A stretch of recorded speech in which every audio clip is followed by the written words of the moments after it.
클릭해주셔서 감사합니다. 도깨비 관련한 이야기의 소재 고갈로 전설과 야담을 병행하여 보내드리고 있습니다. 재미난 소재 있으시면 댓글로 알려주시고 구독과 좋아요로 응원해주세요. 감사합니다. 도깨비를 속여 부자가 된 선비. 어스름한 밤 가난한 선비의 오두막에 찾아온 기묘한 불청객. 바로 장난기 가득한 도깨비였습니다. 두런두런 이야기를 나누다 도깨비가 묻습니다. 자네는 이 세상에서 제일 무서운 게 무엇인가? 선비는 떨리는 목소리로 난 돈이 제일 무섭소 라고 대답하는데요. 과연 이 한마디가 선비의 인생을 어떻게 뒤바꿔 놓았을까요? 도깨비를 감쪽같이 속여 하룻밤새 벼락부자가 된 엉뚱하고도 통쾌한 옛날 이야기 지금 시작합니다. 깊은 산골 낡은 초가집.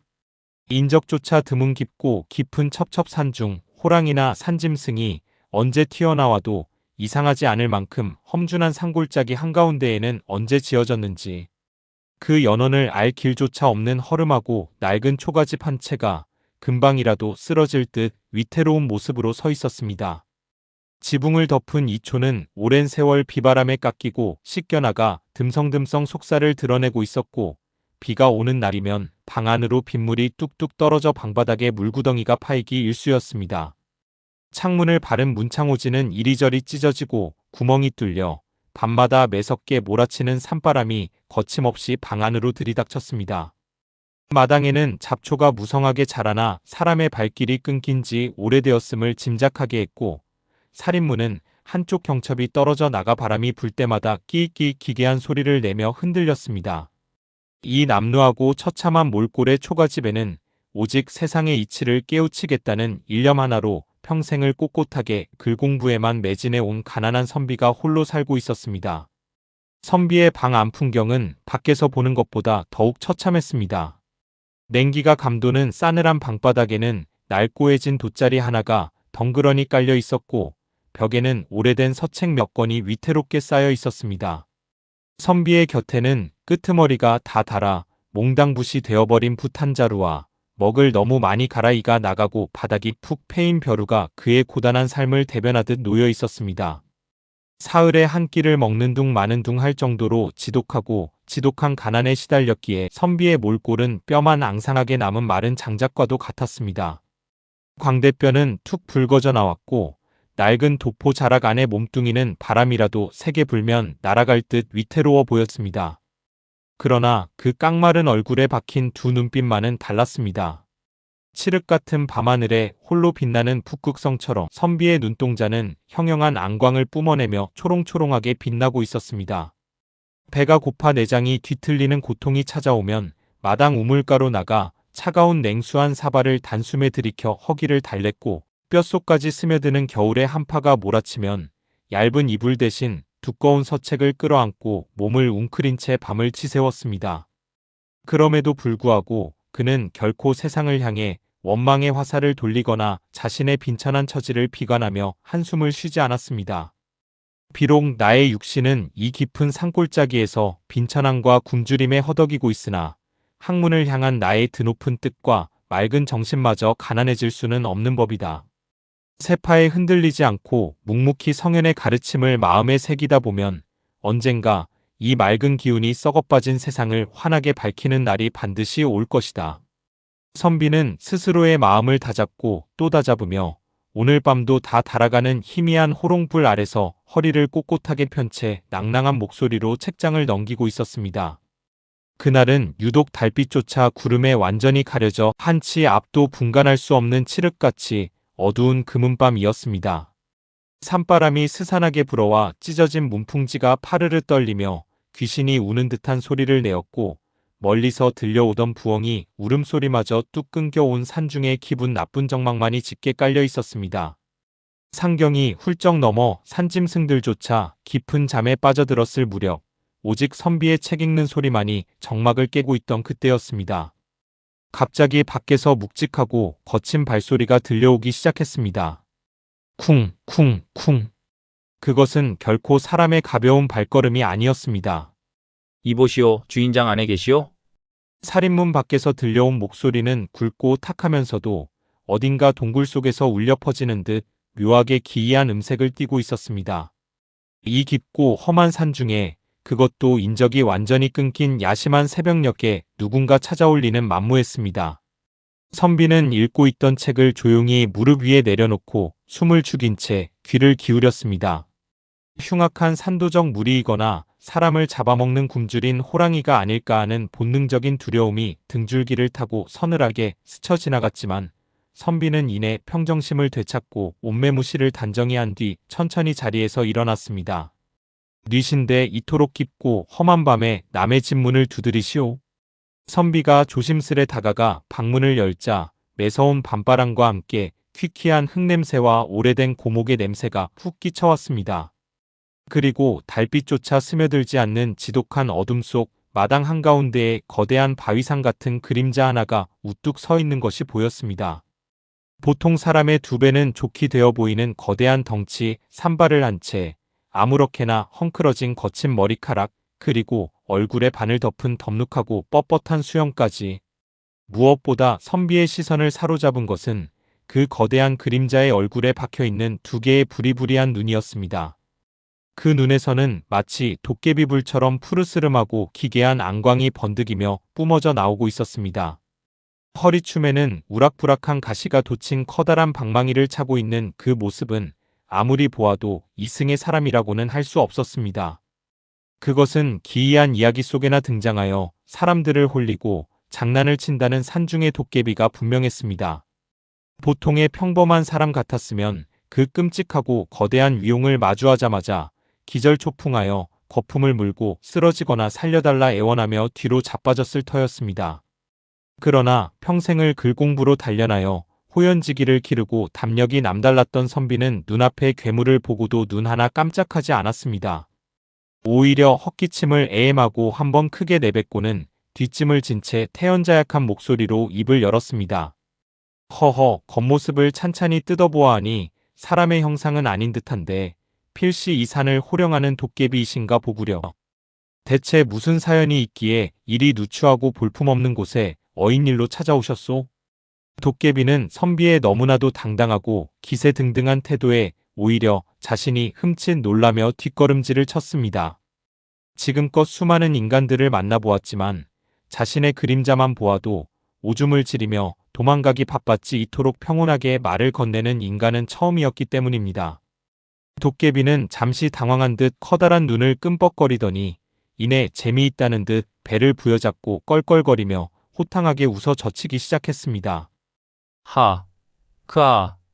참으로 기이하고 맹랑한 인간이로다. 웬만한 사내 놈들은 내 숨소리만 들어도 혼비백산하여 산 아래로 굴러떨어지거늘 자네는 뼈만 앙상하게 남은 주제에 참으로 담력이 태산같이 큰 선비로군. 내 이 깊은 산중을 수백 년간 떠돌며 살았으나 요즘 들어 통 말벗이 없어 심심하던 차에 저 멀리 산등성이에서 희미한 호롱불빛이 새어나오는 것을 보고 반가운 마음에 찾아왔네만 밖에 날씨가 뼛속까지 시리도록 퍽 추우니 자네 방에 들어가 몸을 좀 녹여가도 되겠는가? 선비는 도깨비의 우렁찬 목소리를 들으며 재빠르게 머리를 굴렸습니다. 비록 생김새는 흉측하고 두려움을 자아내는 불청객이긴 하나 말투를 들어보니 악의를 품고 해를 끼칠 요량은 아닌 듯하구나. 만약 나를 해치려 했다면 진작에 저 무시무시한 방망이로 문짝을 부수고 들어왔을 것이다. 그저 깊은 산중에서 오랜 세월을 홀로 보내며 지독한 외로움에 사무쳐 심심해서 찾아왔다 하니 곁을 내어주어 하룻밤 말벗이나 되어주는 것도 무방하리라. 이 또한 사람 사는 세상의 묘한 인연이 아니겠는가. 선비는 흔쾌히 고개를 끄덕이며 방 안으로 물러서서 자리를 내어주었습니다. 비록 바람을 간신히 막아내는 누추한 방이지만 찬 이슬을 피하기엔 부족함이 없을 터이니 어서 들어오시지요. 귀한 손님이 오셨는데 차린 것은 맹물밖에 없어 부끄럽소. 허나 마침 며칠 전 아랫마을에 내려갔다가 인심 좋은 주막 노파에게 얻어둔 텁텁한 탁주가 반 사발 정도 남아있으니 산바람에 얼어붙은 목이나 축이시겠소? 오호, 탁주라니. 맑은 청주도 좋지만 이런 밤엔 텁텁한 탁주가 제격이지. 참으로 반갑고 고마운 소리네 그려. 도깨비는 아이처럼 신이 나서 성큼성큼 방 안으로 들어와 방바닥 한가운데에 커다란 엉덩이를 철퍼덕 내려놓고 자리를 잡았습니다. 덩치가 워낙 커서 도깨비가 들어오자마자 비좁은 방 안이 꽉 차는 듯 했습니다. 선비는 다 찌그러져가는 부엌으로 나가 이가 여기저기 나가고 금이 간 허름한 사발에 남은 탁주를 조심스레 가득 부어 도깨비 앞으로 내어왔습니다. 비록 김치 쪼가리 안주 하나 없는 처량한 술상이었고 며칠이 지나 시큼한 냄새가 나는 싸구려 술이었지만 도깨비는 마치 세상에서 가장 귀한 감로수라도 되는 양 두 손으로 사발을 받아들고는 꿀꺽꿀꺽 단숨에 들이켰습니다. 입가에 묻은 탁주를 털북숭이 손등으로 쓱 닦아낸 도깨비의 얼굴에는 더없는 만족감이 피어올랐습니다. 그날 밤 찢어지게 가난하지만 배포만큼은 천하를 품은 인간 선비와 겉모습은 무시무시하지만 속으로는 지독한 외로움을 타던 산중 도깨비는 방 안을 밝히는 희미한 호롱불 아래서 밤이 깊어가는 줄도 모르고 마주 앉았습니다. 두 사람은 세상이 돌아가는 우스꽝스러운 이야기부터 옛 성현들의 심오한 글귀 그리고 산중에서 일어나는 기이한 일화들까지 시간 가는 줄 모르고 나누며 이승과 이무를 뛰어넘는 기묘하고도 특별한 우정을 싹틔우기 시작했습니다. 이 밤마다 이어지는 술자리와 우정. 그 기묘하고도 유쾌했던 첫 만남이 있은 후로 선비의 낡은 초가집에는 새로운 밤의 풍경이 펼쳐지기 시작했습니다. 서쪽 하늘을 붉게 물들이던 노을이 자취를 감추고 짙은 어둠이 산등성이를 타고 내려앉아 온 산을 덮을 때쯤이면 어김없이 밖에서 쿵쾅거리는 묵직한 발소리가 들려왔습니다.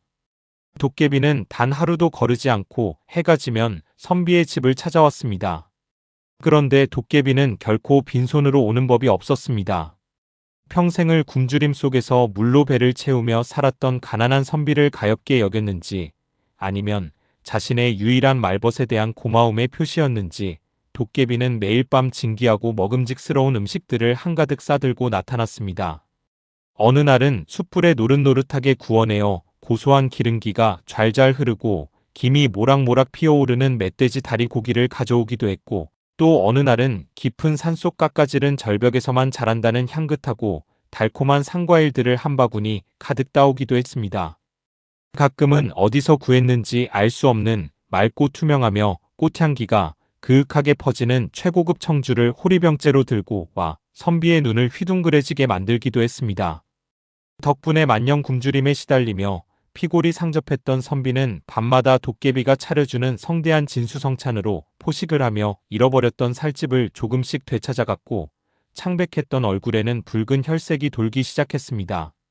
이 녀석이 비록 겉모습은 우락부락하고 무시무시한 괴물의 형상을 한 도깨비라 하나 며칠 밤을 마주 앉아 대화를 나누고 겪어볼수록 참으로 속정이 깊고 순박한 구석이 있구나.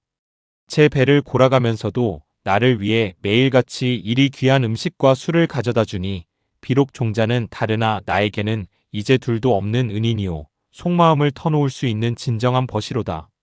선비는 기괴한 모습의 도깨비를 두려워하거나 꺼리기는커녕 오히려 밤이 다가오면 책을 읽다가도 문밖을 힐끔거리며 그가 찾아오기를 은근히 그리고 애타게 기다리게 되었습니다.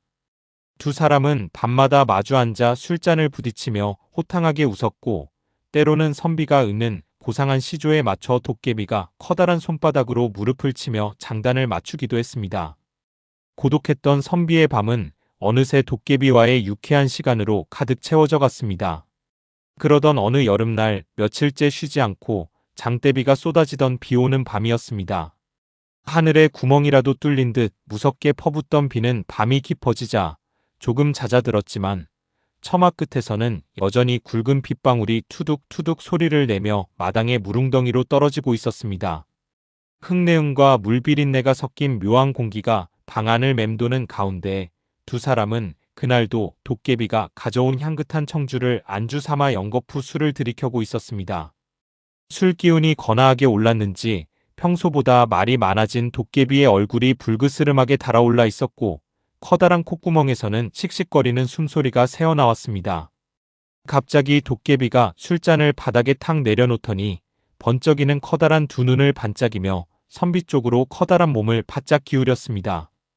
얼굴에 장난기가 가득 서린 음흉한 미소가 번져 있었습니다. 이복의 선비.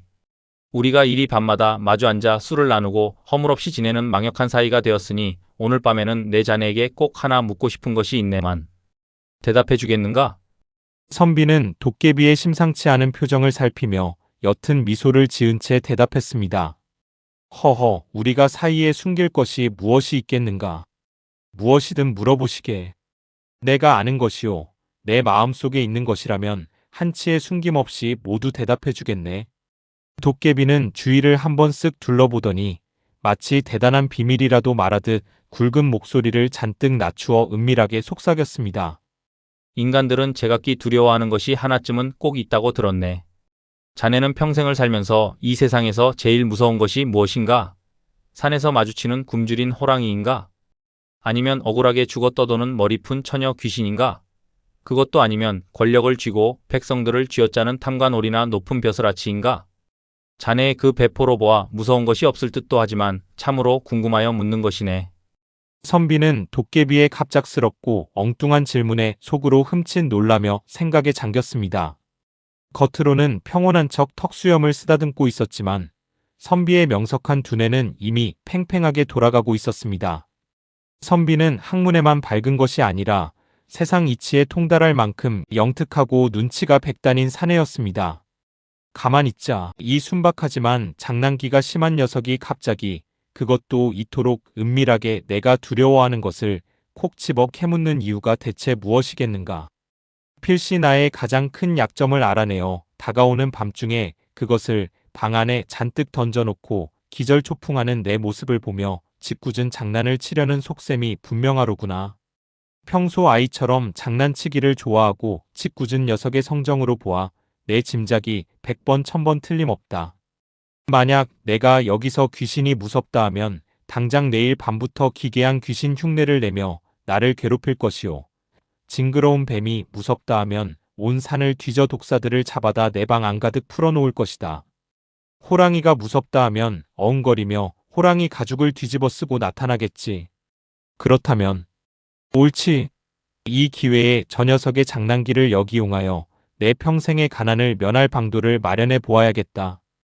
짧은 순간 완벽한 계획을 세운 선비는 갑자기 안색을 창백하게 바꾸며 짐짓 겁에 질린 척 온몸을 사시나무 떨듯 부르르 떨기 시작했습니다. 그리고는 누가 엿듣기라도 할까봐 두려워하는 사람처럼 주위를 황급히 두리번거리며 한껏 긴장한 목소리로 입을 열었습니다. 쉿, 쉿. 이 사람아, 목소리를 한껏 낮추게. 누가 밖에서 들을까 참으로 무섭고 두렵네. 사실을 말하자면 천하에 굽힐 것 없는 선비인 나에게도 이 세상에서 제일 무서워하고 생각만 해도 끔찍하게 여기는 것이 딱 하나 있다네. 오호. 그래? 천하의 선비가 그토록 두려워하는 것이 대체 무엇이란 말인가? 어서 말해보게. 내 절대 다른 곳에 발설하지 않으리다. 도깨비는 흥분하여 커다란 귀를 선비의 입가로 바짝 가져다 댔습니다. 선비는 침을 꼴깍 삼키며 실감나는 연기를 이어갔습니다. 나는 이 세상에서 둥글납작하게 생겨서는 한가운데에 네모난 구멍이 얄밉게 뚫려있는 그 쇳덩어리 바로 엽전이 세상에서 제일 무섭다네. 아니, 무서운 정도가 아니라 그 시뻘겋고 누런 동전 꾸러미를 머릿속으로 떠올리기만 해도 온몸에 소름이 쫙 돋고 숨이 턱턱 막혀와 당장이라도 숨이 끊어질 것만 같아. 만약 누군가 내 방 안에 그 끔찍한 엽전 무더기를 수북이 쌓아놓는다면 나는 필시 그 자리에서 눈을 뒤집고 거품을 물며 기절해버리고 말 것이야. 아이고, 말하다 보니 또 상상이 되어 심장이 다 벌렁거리는구먼. 도깨비는 선비의 기상천외한 대답에 전혀 이해할 수 없다는 듯 커다란 고개를 갸웃거렸습니다. 아니, 인간 세상에서는 남들은 그 돈이 없어서 못 구하고 그것을 얻으려 서로 피를 흘리고 싸우기까지 한다 들었네. 그런데 그 귀하고 귀한 돈이 무섭다니? 자네는 인간들 중에서도 참으로 기이하고 별종인 사내로군. 엽전이 무서운 인간이라니 껄껄껄. 선비는 도깨비가 자신의 거짓말을 철석같이 믿는 것을 확인하고는 속으로 쾌재를 부르며 되물었습니다. 내 약점을 말했으니 이제 자네 차례네. 글쎄, 천하에 무서울 것이 없어 호랑이도 맨손으로 때려잡을 자네가 이 세상에서 두려워하는 것이 대체 무엇이란 말인가? 자네도 두려운 것이 있긴 한가? 선비의 질문에 방금 전까지 호탕하게 웃던 도깨비의 얼굴이 순식간에 굳어지더니 덩치에 맞지 않게 커다란 몸을 움츠리며 얼굴을 잔뜩 찡그렸습니다. 생각만 해도 끔찍하군. 나는 붉은 피, 그 중에서도 짐승의 붉은 피가 세상에서 제일 싫고 끔찍하다네. 특히 인간들이 개를 잡아 푹 고아 먹을 때 흘리는 그 비릿한 개피를 보게 되면 뱃속이 뒤틀리고 온몸에 맥이 탁 풀려 당장이라도 도망가고 싶어지지. 그 지독하고 비릿한 냄새만 한번 맡아도 며칠을 시름시름 앓아누워 꼼짝도 못한다네. 제발 내 앞에서는 개피의 계좌도 꺼내지 말아주게. 아, 그렇구먼. 천하의 도깨비가 짐승의 피, 그것도 개피를 무서워한다니 참으로 놀라운 일이로세. 선비는 겉으로는 놀란 척 고개를 끄덕이며 태연하게 술잔을 들어 올렸지만 속으로는 춤을 추듯 회심의 미소를 짓고 있었습니다. 옳거니, 개피라 개피. 내 이 녀석이 조만간 내게 엄청난 돈벼락 장난을 칠 것이 분명하니 그 엽전을 다 받아내고 난 후 녀석이 분노하여 날뛸 때를 대비할 완벽한 방패를 얻었구나. 장난을 칠 날이 머지않았으니 나도 슬슬 준비를 해야겠구나. 폭우가 쏟아지는 깊은 밤, 좁은 방 안에서 두 존재는 서로 마주보며 웃고 있었지만 그들의 머릿속은 서로를 향한 각기 다른 계획으로 바쁘게 돌아가고 있었습니다. 혼돈 벼락을 내리는 도깨비. 선비가 도깨비에게 세상에서 엽전이 가장 무섭다고 천연덕스럽게 고백한 지 어느덧 며칠의 시간이 흘렀습니다. 그동안 도깨비는 웬일인지 선비의 초가집에 발걸음을 뚝 끊고 나타나지 않았습니다. 선비는 그것이 도깨비가 자신을 잊었거나 우정에 금이 간 것이 아니라 필시 자신을 놀래켜줄 엄청난 양의 무서운 것을 모으기 위해 팔도강산을 누비며 분주하게 움직이고 있기 때문일 것이라 짐작했습니다.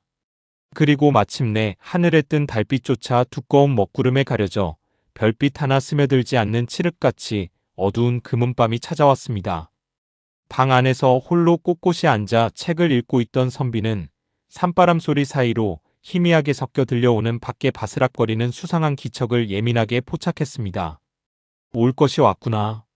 평소처럼 살인문을 두드리며 주인장 나왔네. 하고 호탕하게 들어오던 도깨비의 당당한 기척과는 완전히 달랐습니다. 무언가 은밀하고 조심스러운, 그러면서도 무거운 것을 잔뜩 짊어진 듯 둔탁한 소리가 초가집 지붕 위를 맴돌고 있었습니다. 선비는 읽고 있던 책을 조용히 덮고 호롱불을 약간 줄인 뒤 숨을 죽인 채 천장을 뚫어지게 올려다보았습니다. 심장이 기대감으로 쿵쾅쿵쾅 뛰기 시작했습니다. 곧이어 낡은 이초로 덮인 지붕 위에서 우당탕탕하는 요란하고 묵직한 소리가 들려오더니 찢어진 천장의 틈새로 무언가가 비 오듯 쏟아져 내리기 시작했습니다. 짤그랑, 쨍그랑, 촤르르르륵, 텅, 텅. 방바닥에 세차게 부딪히며 둔탁하고도 경쾌한 금소금을 내는 그것들은 선비의 예상대로 다름 아닌 누런 엽전 무더기였습니다. 그것은 그저 동전 몇 잎을 던지는 수준이 아니었습니다. 도깨비가 며칠 동안 온 나라의 탄관오리와 부잣집 창고를 털어 싹쓸이에 온 수만 양의 엽전 꾸러미들이었습니다. 묶여있던 새끼줄이 끊어지며 낱개로 흩어진 엽전들이 맹렬한 소나기처럼 천장에서 쏟아져 내리며 순식간에 좁은 방바닥을 노랗고 붉은 쇳빛으로 가득 채우기 시작했습니다. 오래된 구리와 쇠의 비릿한 냄새가 방 안을 가득 메웠고 끊임없이 떨어지는 엽전들이 부딪히는 소리에 고막이 찢어질 듯 했습니다. 선비는 바로 이때다 싶어 속으로는 환호성을 지르면서도 겉으로는 허공을 향해 팔을 마구 휘저으며 이 세상에서 가장 처절하고 고통스러운 비명을 지르기 시작했습니다. 아이고, 으악, 이게 무슨 소리냐? 하늘에서 쇳덩어리가 떨어지다니. 이게 다 무엇이냐? 엽전 아니냐? 으악, 사람 살려, 사람 살려, 니 없소. 선비는 눈을 까뒤집으며 방구석으로 몸을 피하는 척하더니 쌓여가는 엽전 더미 위를 미친 듯이 뒹굴며 머리를 감싸쥐고 오열하는 신용을 했습니다. 방바닥을 치고 가슴을 쥐어뜯으며 내지르는 선비의 목소리에는 가짜 공포가 절절하게 배어 있었습니다. 아이고, 내 숨이 막혀 죽는다. 헉헉, 내가 이 세상에서 제일 끔찍하게 무서워하는 그 엽전이 아니냐? 둥글고 네모난 저 눈구멍들이 나를 쳐다보며 저주를 퍼붓는구나. 꼴도 보기 싫다. 제발 이 끔찍하고 징그러운 것들을 당장 내 눈앞에서 치워다오. 나 좀 살려주시오. 숨을 못 쉬겠소. 으악. 선비의 처절한 비명소리와 살려달라는 애원소리가 방 밖으로 새어나가 커지면 커질수록 지붕 위에서는 기다렸다는 듯이 엽전이 더욱 맹렬하고 거세게 쏟아져 내렸습니다. 그리고 지붕 위 밖에서는 도깨비가 너무 웃겨 숨을 헐떡이며 배를 잡고 뒹구는 소리가 선명하게 들려왔습니다. 푸아, 크아, 요 맹랑한 녀석 어디 오늘 밤 한번 단단히 혼쭐이 나보거라. 세상에서 돈이 제일 무섭다고? 내 방 안을 엽전으로 가득 채워 내 놈이 숨도 못 쉬고 기절하게 만들어주마. 이 무서운 엽전 맛을 실컷 보아라. 껄껄껄. 도깨비는 선비가 진짜로 극심한 공포에 질려 미쳐가며 벌벌 떨고 있다고 철석같이 믿으며 신이 나서 엽전 자루를 끊임없이 들이부었습니다. 밖에서는 도깨비가 자신의 완벽한 장난에 성공했다며 통쾌함에 젖어 웃고 있었지만 방 안의 실제 상황은 도깨비의 상상과는 전혀 달랐습니다. 선비는 입으로는 쉴 새 없이 아이고 무서워. 사람 살려.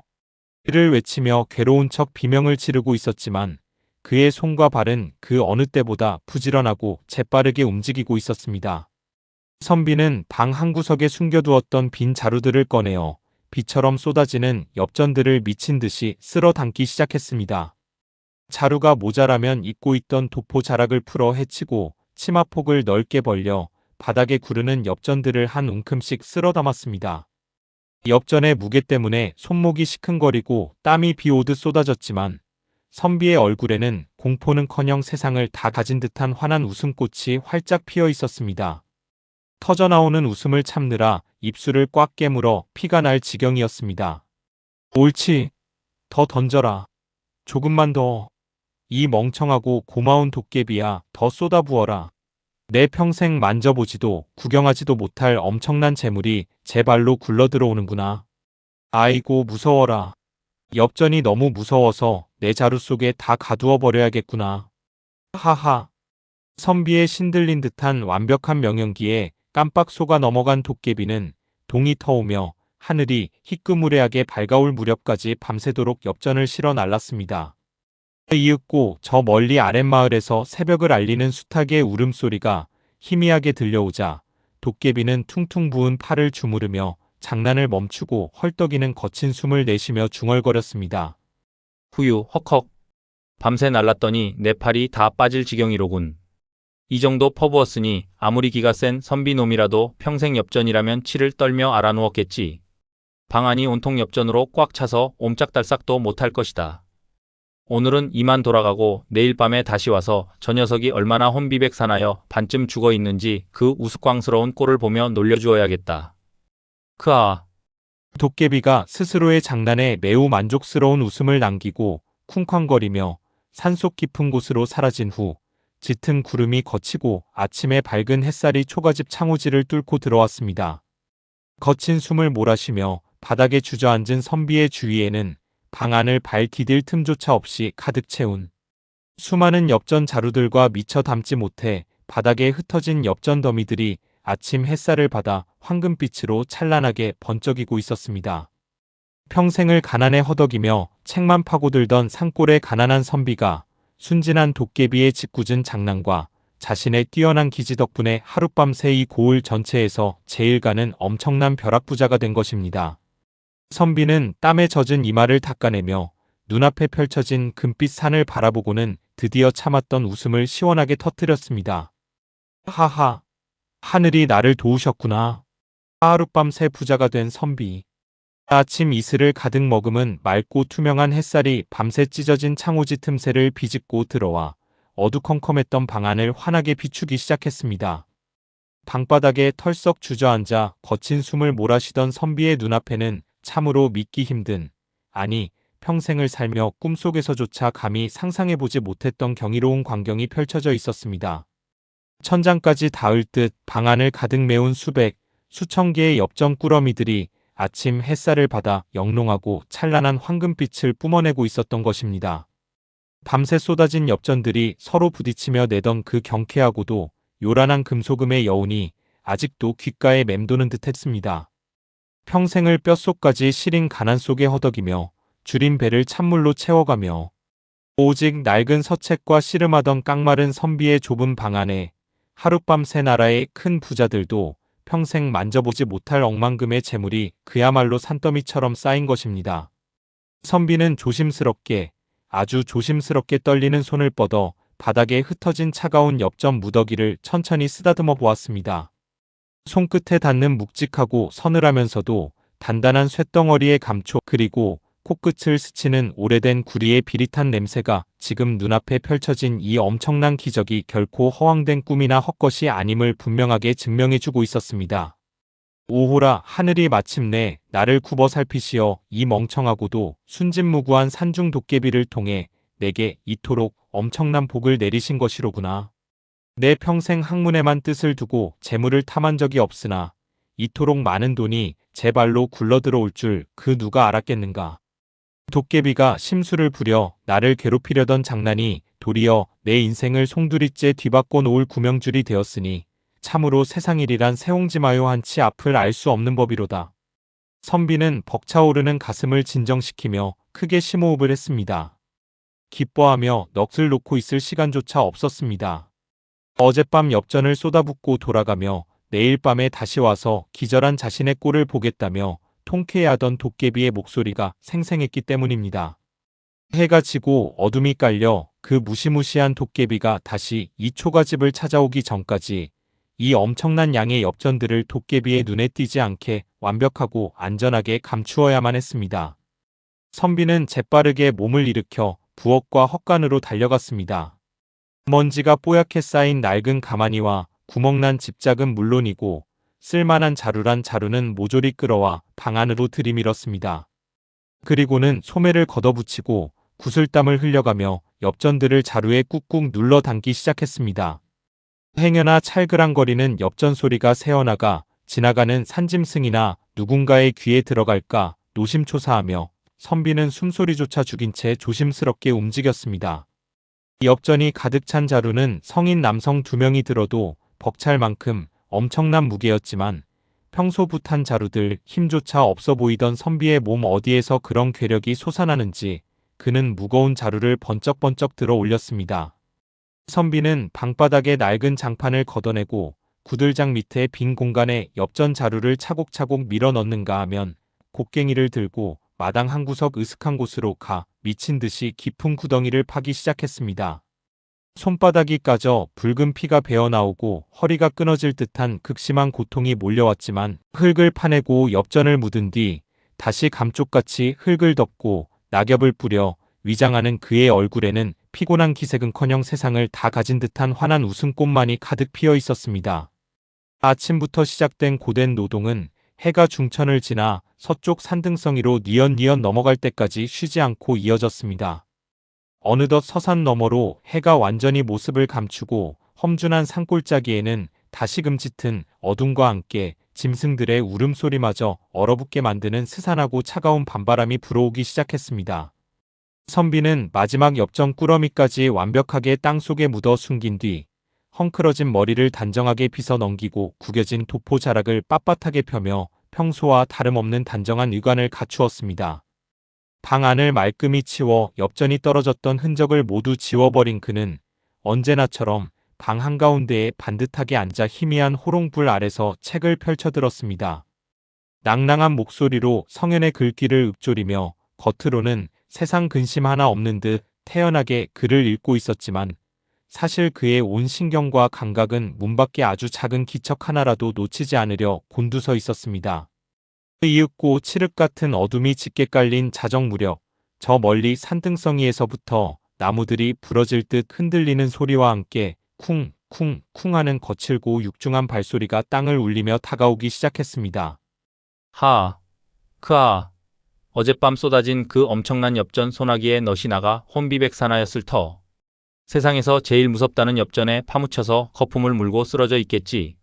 어디 그 잘난 척하던 꼿꼿한 선비 녀석이 얼마나 흉측하고 우스꽝스러운 꼴로 기절해 있는지 내 두 눈으로 똑똑히 확인하고 배꼽이 빠지도록 비웃어 주어야겠다. 천지를 뒤흔드는 우렁찬 목소리의 주인공은 단연코 도깨비였습니다. 도깨비는 선비가 돈을 세상에서 제일 끔찍하게 무서워한다는 새빨간 거짓말을 여전히 철석같이 믿고 있었습니다. 자신이 밤새도록 정성껏 퍼부은 그 엄청난 장난에 선비가 사색이 되어 알아누웠을 것이라 확신하며 신이 나서 콧노래까지 흥얼거리며 달려온 참이었습니다. 살인문을 단숨에 뛰어넘은 도깨비는 거침없는 발걸음으로 마루 위로 올라서더니 커다란 손바닥으로 문풍지가 찢어질 듯 벌컥 방문을 열어젖혔습니다.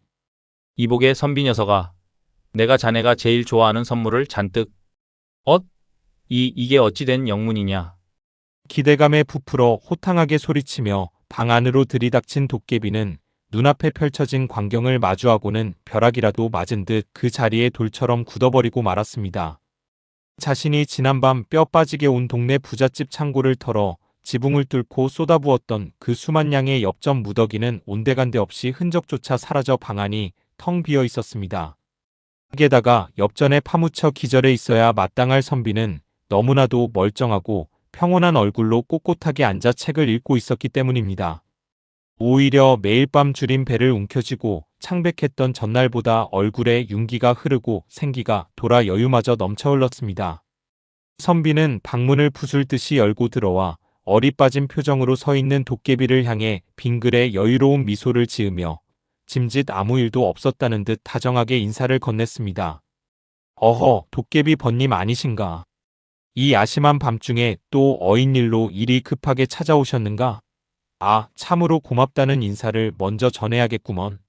어젯밤 자네가 지붕을 뚫고 보내준 그 수많은 무서운 것들 덕분에 내 평생 만져보지 못한 큰 재물을 얻어 아주 큰 부자가 되었다네.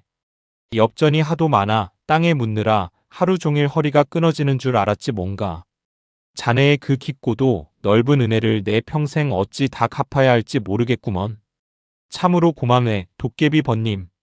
선비의 천연덕스럽고 조롱 섞인 말에 멍하니 서 있던 도깨비의 커다란 두 눈이 화로 속에서 타오르는 시뻘건 숯불처럼 무섭게 달아오르기 시작했습니다. 그제야 도깨비는 자신이 한낱 꽤 많고 교활한 인간 선비의 새빨간 거짓말에 감쪽같이 속아 넘어갔다는 뼈아픈 사실을 깨달은 것입니다. 밤새워온 나라를 돌며 무거운 엽전을 실어 날랐던 자신의 그 고된 수고가 도리어 인간놈을 억만장자 부자로 만들어주는 헛수고이자 바보 같은 짓이 되었다고 생각하니 가슴속 깊은 곳에서부터 뼈에 사무치는 극심한 분노와 치욕스러운 수치심이 화산처럼 솟구쳐 올랐습니다. 이럴 수가. 감히 한낱 미물 같은 인간 따위가 이 위대한 산중의 왕 도깨비를 능멸하고 기만하다니. 내 놈이 간교한 새치 혀로 나를 속여 그 귀한 재물을 모조리 가로챘단 말이냐. 내 이노옴. 도깨비의 커다란 입에서 거친 숨소리와 함께 시퍼런 도깨비 불이 뿜어져 나왔습니다. 산 전체가 쩌렁쩌렁 울릴 만큼 무시무시하고 기괴한 고함 소리에 초가집 전체가 지진이라도 난 듯 크게 요동쳤고 낡은 지붕에서는 흙먼지가 비 오듯 떨어져 내렸습니다. 도깨비의 몸집은 분노로 인해 평소보다 2배는 더 거대하게 부풀어 올랐고 털북숭이 손에는 날카로운 가시가 돋친 쇠방망이가 꽉 쥐어져 있었습니다.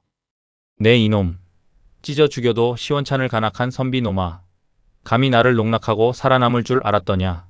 내가 오늘 밤 내 놈의 심장을 파먹고 간을 빼먹은 뒤 이 집구석을 산산조각 내어 뼈가루조차 남기지 않고 내 분풀이를 할 것이다. 당장 방 밖으로 튀어나오지 못할까?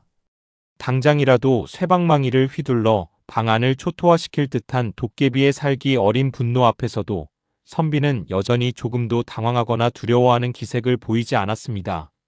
이미 도깨비가 진실을 알게 되면 이성을 잃고 길길이 날뛰며 분노할 것을 완벽하게 예상하고 그에 맞설 만반의 준비를 철저하게 맞춰둔 상태였기 때문입니다. 선비는 방 안에서 조용히 책을 덮고 무릎 위에 손을 가지런히 모은 채 문 밖에서 으르렁거리는 도깨비를 향해 낮고 차분한 목소리로 속삭이듯 의졸였습니다. 비록 자네가 의도치 않게 내게 이 엄청난 재물을 안겨준 고마운 은인이기는 하나 이토록 이성을 잃고 살기를 뿜어내는 도깨비의 맹렬한 화를 이 나약한 인간의 몸으로 그대로 감당할 수는 없는 노릇이지. 지난 밤들의 유쾌했던 우정은 아쉽지만 이제 자네와도 영원한 작별을 고할 때가 온 것 같구먼. 내 치밀한 계획이 이제 빛을 발할 차례로다. 도깨비가 두려워하는 계피로 위기를 모면 분노로 이성을 완전히 상실한 도깨비는 이빨을 하얗게 드러내며 맹수처럼 으르렁거렸습니다.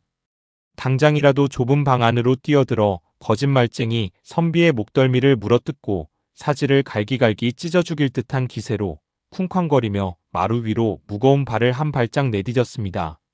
산처럼 거대한 덩치의 도깨비가 뿜어내는 살기와 도끼는 선비의 숨통을 턱턱 조여올 만큼 매섭고 차가웠습니다. 도깨비가 핏발선 눈을 부릅뜨고 가시 돋친 커다란 쇠방망이를 머리 위로 높이 치켜들며 단숨에 선비의 머리통을 박살내고 방문을 부수려던 찰나였습니다. 이게 무슨 지독한 냄새냐? 갑자기 방망이를 내리치려던 도깨비의 몸이 벼락이라도 맞은 듯 흠칫 굳어지더니 커다란 손으로 제 코를 쥐어뜯듯 움켜쥐며 뒤로 펄쩍 물러섰습니다. 방금 전까지 선비를 찢어 죽일 듯 무서운 기세로 타오르던 도깨비의 붉은 눈동자에 순식간에 혼을 빼놓는 극심한 공포와 경악이 서리기 시작했습니다.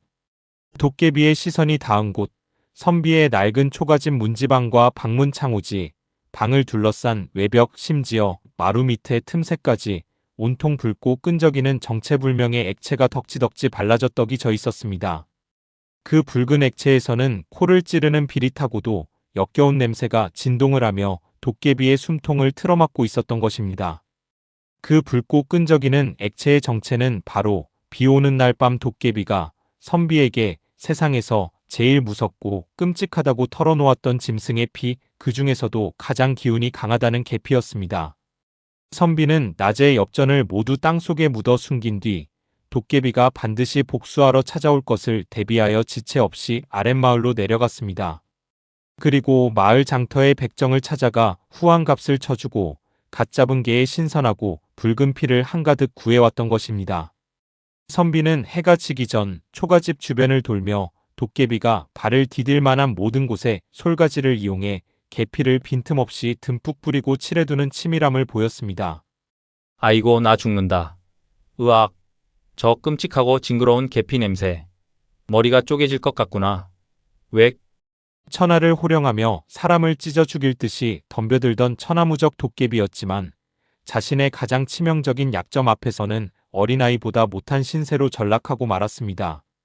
그토록 끔찍해하던 계피 냄새를 들이마시자마자 도깨비의 온몸에서 힘이 쭉 빠져나가며 쇠방망이가 바닥으로 툭 떨어졌고 산만한 덩치를 지탱하던 두 다리가 사시나무 떨듯 후들거려 제대로 서 있을 수조차 없었습니다. 도깨비는 뒷걸음질을 치다 마루에서 굴러떨어져 마당의 진흙탕 속에 꼴사납게 처박히고 말았습니다. 선비는 그제야 방 안에서 천천히 걸어나와 방문을 활짝 열어젖혔습니다. 그리고는 뒷짐을 여유롭게 진 채 계피 냄새에 중독되어 헛구역질을 하며 땅바닥을 기어다니는 흉측한 도깨비를 향해 준엄한 목소리로 호통을 쳤습니다. 이복에 멍청하고 기고만장한 도깨비. 자네가 나의 약점이라 착각하고 나를 겁주어 골탕 먹이려 수만 양의 엽전을 지붕에 부었듯 나 역시 자네가 세상에서 제일 무서워한다는 것을 정성껏 준비하여 보답했을 뿐이네. 정녕 억울하고 분하여 내 심장을 파먹고 간을 빼먹고 싶거든 어서 이 끔찍한 계피를 밟고 내 방 안으로 당당히 들어와 보시게나. 어서. 아이고, 독한 놈. 꽤 많고 교활한 인간놈에게 내가 단단히 당했구나. 저 지독한 계피 냄새 때문에 숨이 막혀 죽을 것만 같다. 내가 졌어. 두 번 다시, 아니 내 평생토록 내 놈 근처에는 그림자도 얼씬하지 않을 테니 제발 저주받을 저 끔찍한 핏물 좀 당장 치워다오. 으악, 나 죽는다. 결국 오장육부가 뒤틀리는 비릿한 피냄새를 1초도 더 견디지 못한 도깨비는 선비에 대한 복수심조차 까맣게 잊은 채 고통스러운 비명을 지르며 살인문을 부수고 쏜살같이 산속 깊은 곳으로 도망쳐버렸습니다. 쿵쾅거리며 멀어지는 거대한 발소리와 다급한 비명이 험준한 산골짜기에 메아리치다 이내 사라지고 산중에는 언제 그랬냐는 듯 다시 고요하고 적막한 어둠만이 내려앉았습니다. 선비는 도깨비의 기척이 완전히 사라진 것을 확인하고 나서야 꼿꼿하게 세웠던 허리를 굽히고 긴장했던 어깨를 늘어뜨리며 길고 긴 안도의 한숨을 땅이 꺼져라 내쉬었습니다. 식은땀이 등줄기를 타고 흘러내렸지만 자신의 명석한 기지와 두둑한 배포로 끔찍한 도깨비의 위협에서 무사히 목숨을 건진 것입니다. 다음 날 아침 눈부신 해가 떠오르자 선비는 마당 구석과 구들장 밑에 단단히 묻어두었던 엽전 자루들을 모두 파내었습니다. 그리고는 튼튼한 수레를 구해 엽전들을 가득 싣고 당당한 발걸음으로 마을을 향해 산을 내려갔습니다.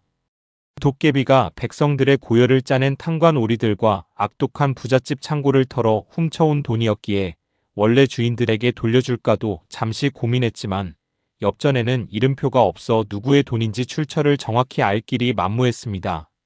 그래서 선비는 이 거대한 재물을 하늘이 자신에게 세상을 이롭게 하라고 내리신 사명이라 여기며 세상에서 가장 가치 있고 아름답게 쓰기로 굳게 결심했습니다. 그는 산을 내려가자마자 가장 먼저 마을 주변에 넓고 기름진 논밭과 크고 번듯한 한옥 기와집을 사들였습니다. 수십 년간 낡은 초가집에서 비바람을 맞던 가난한 선비가 하루아침에 대지주가 된 것입니다. 하지만 선비는 결코 얻은 재물을 혼자 배불리 먹고 남들 위해 군림하는 데에 쓰지 않았습니다.